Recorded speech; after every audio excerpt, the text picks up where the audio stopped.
Shiv Shiv. Hello दोस्तों, BK वारनेस में एक बार फिर आपका स्वागत है।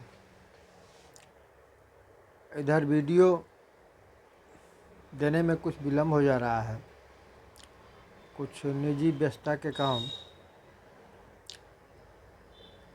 आज मैं एक अलग तरह की वीडियो प्रस्तुत कर रहा हूँ। सावन का महीना है, भगवान भोलेनाथ का पर्व चल रहा है। सावन भर भगवान भोलेनाथ की ही कृपा रहती है। तो आइए हम इस सावन के महीने में शिव और आयुर्वेद, इन दोनों में क्या संबंध है, आज इस पे हम चर्चा करेंगे। महादेव की पूजा पूरे सावन भर होती है और कुछ वैज्ञानिक भी पहलू है जो महादेव के पूजा में जो सामग्री प्रयोग की जाती है। इस प्रकार आइए हम डिटेल में शिव और आयुर्वेद में क्या संबंध है बात करते हैं। भगवान भोलेनाथ पर चढ़ने वाली हर सामग्री का एक अपना औषधीय महत्व होता है। जैसे बिल्वपत्र, किस्म किस्म के फूल, चंदन, कौड़े का फूल, इस सब का एक आयुर्वेदिक महत्व है जो हमारे भगवान महादेव को चढ़ाए जाते हैं। विशेष तौर से सावन महीना ही उनका प्रमुख मास होता है। इस प्रकार जो भी सामग्री चढ़ती है उसका एक औषधीय औषधीय महत्व होता है। जैसे बिल्वपत्र को लेते हैं तो बिल्वपत्र एक प्रतिरोधक क्षमता रखने वाला सामग्री है। तो चंदन जो चढ़ाया जाता है वो रक्तचाप को भी संतुलित करता है। किस्म किस्म के फूल, धतूरे और कई अन्य सामग्रियों का आयुर्वेदिक महत्व है।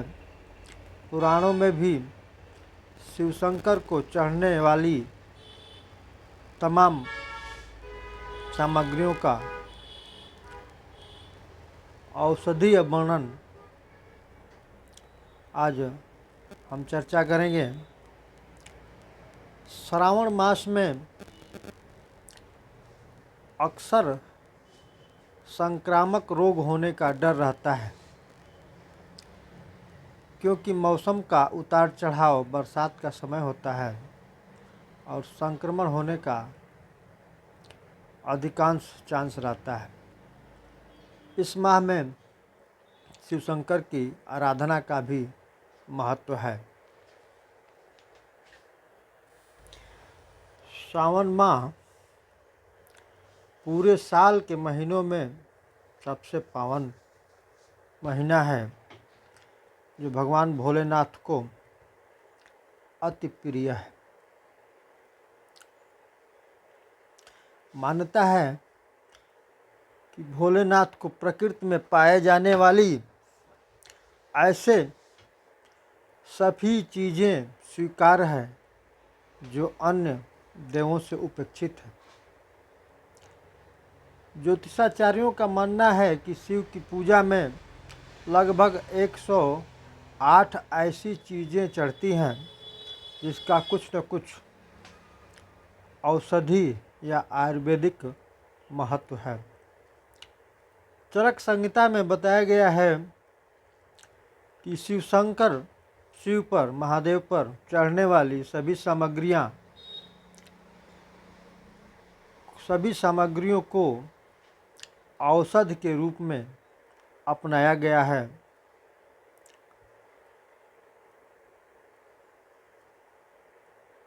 शिव पर 108 तरह की पूजन सामग्री रुद्राभिषेक सहित अन्य पूजन में इस्तेमाल होती है। ये सामग्रियाँ आयुर्वेद में दवा के रूप में उपयोग की जाती हैं। आयुर्वेदाचार्यों का कहना है कि सावन में मौसम में उतार चढ़ाव के चलते बीमारियां होती हैं। ये सारे लोग भी जानते हैं कि वायरल फीवर इस महीने में मौसम के उतार चढ़ाव के कारण अक्सर हो जाया करता है। ये सावन महीना ही ऐसा एक बरसात का महीना है और पावन महीना भी है। सावन महीने में शिव पूजन के जरिए पूजन सामग्री के करीब रहना महादेव भक्तों को प्राकृतिक चिकित्सा का भी एक संदेश देते हैं। चरक संहिता के अलावा शिव पुराण में भी भगवान शिव पर चढ़ने वाली सामग्रियों का आयुर्वेदिक महत्व बताया गया है। सप्तम पुराण मार्कंडेय में प्रकृति के मूल तत्वों में भोलेनाथ पर चढ़ने वाली सामग्रियों के महत्व को बताया गया है। विष्णु पुराण में भी इन महादेव पर चढ़ने वाली औषधियों का वर्णन या औषधीय महत्व के बारे में बताया गया है। बिल्वपत्र एक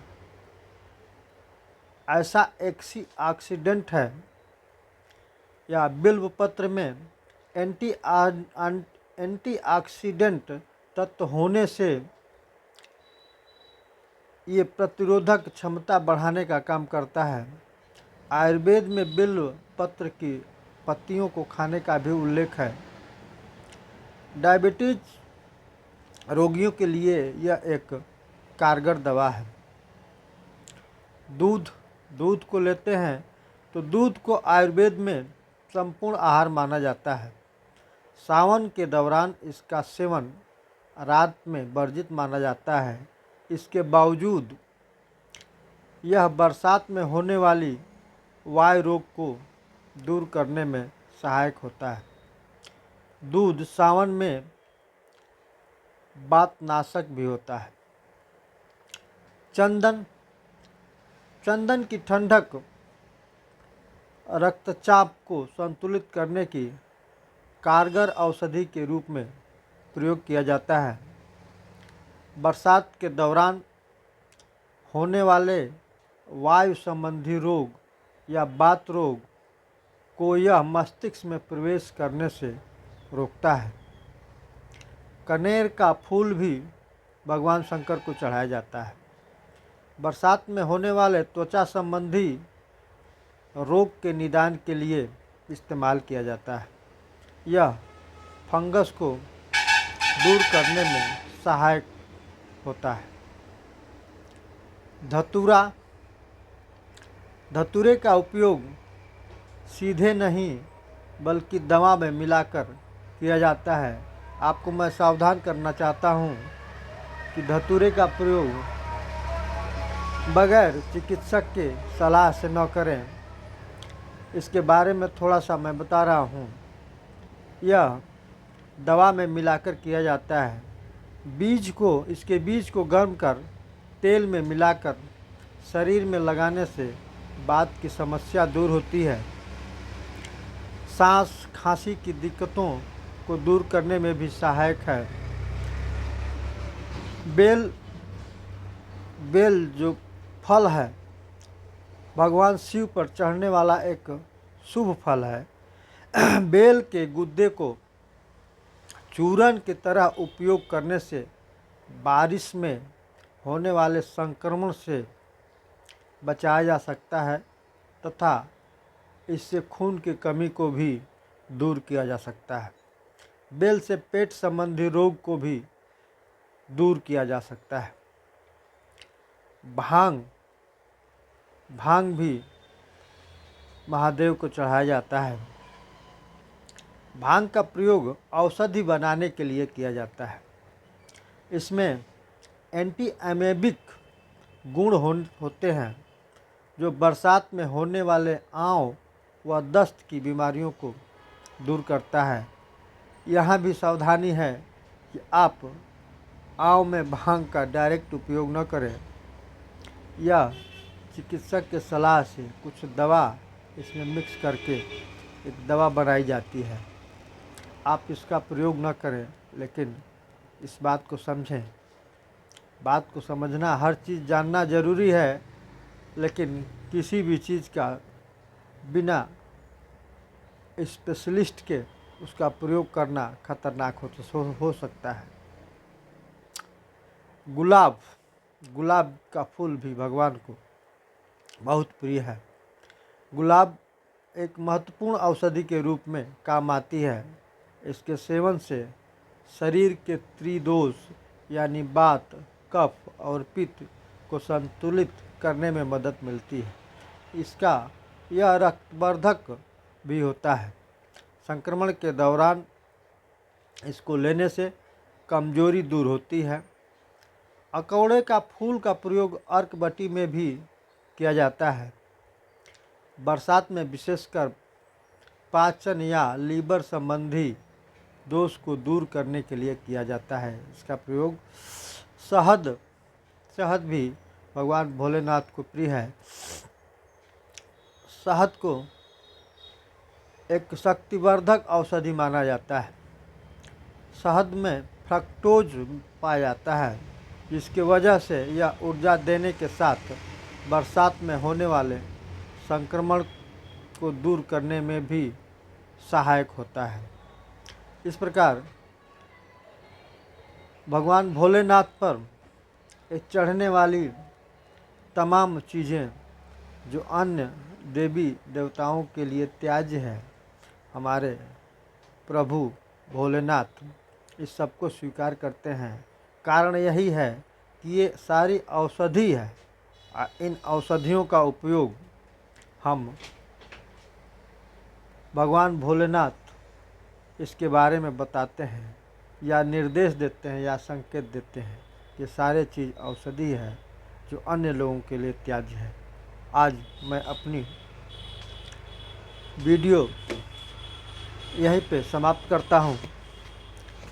अगली वीडियो में किसी नए आयुर्वेदिक कंटेंट के साथ फिर उपस्थित रहूँगा। तब तक के लिए जय हिंद, जय भारत।